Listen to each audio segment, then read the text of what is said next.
సాధ్యమైంది లేదు.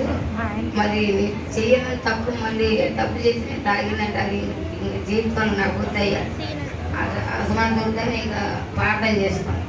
ఇక అప్పటి నుంచి నా పక్కన పనిచేసేది తాగుతున్నా కానీ అది సుట్ట దగ్గరికి వెళ్ళాలనిపించింది. తాగినా కానీ నా బాధ ఒకప్పుడు నేను చుట్ట కాసే కదా, తాగాను కదా, మళ్ళీ ఒకసారి నేను ఇంకో ఎచ్చకూడదని వాళ్ళే తాగేది మనకెళ్ళి అని అనుకుంటే ఇక్కడికి వచ్చిన తర్వాత మా ఆదిలక్ష్మి భర్త లేకపోయినా, భర్త చనిపోయిన యాక్సిడెంట్లో మరి జాబ్ ఇచ్చాడు, గవర్నమెంట్ జాబ్ వచ్చింది, ఇద్దరు బిడ్డలు చదివించుకుంటుంది. ఎదర పక్షాన దేవుడి శాఖల సాయం చేసి నా బిడ్డల పక్షాన, నా మనవరాల పక్షాన మరి మా చిన్నమ్మాయి కూతురు కూడా పెళ్ళి అయ్యింది. దేవుడు ఇక్కడికి వచ్చిన తర్వాత వివాహం వచ్చింది.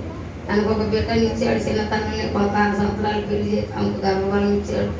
మరి పాప పుట్టింది, పాప తల్లి బిడ్డ క్షేమంగా ఉన్నారు. ఇంట్లో మనకి దేవుడు ఎంతో సహాయం చేశాడు. సంఘము చేశారు, అయ్యగారు అమ్మగారు గొప్ప సహాయం చేశారు, ప్రతి విషయం కూడా గొప్ప కార్యం చేశారు. దేవుడు కూడా నా ఓపున అడిగి సహాయం చేశాడు.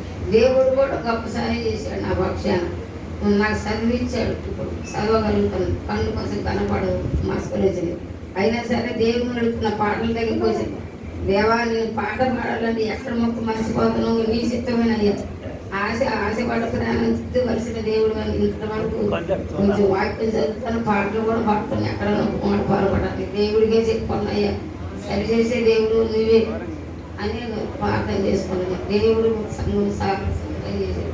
అయ్యగారు అమ్మగారు కూడా నా పట్ల, నా కుటుంబం పట్ల చాలా గొప్ప సాయం చేశాడు. ఇన్ని సంవత్సరాలు కూడా ప్రతి విషయాలు కూడా నాకు గొప్ప కార్యం చేశాడు. నా కొడుకు నడుస్తాను, నా మనవరాలు, నా బిడ్డలు అందరూ కూడా సంతోషంగా ఇక్కడికి వచ్చిన సత్యం.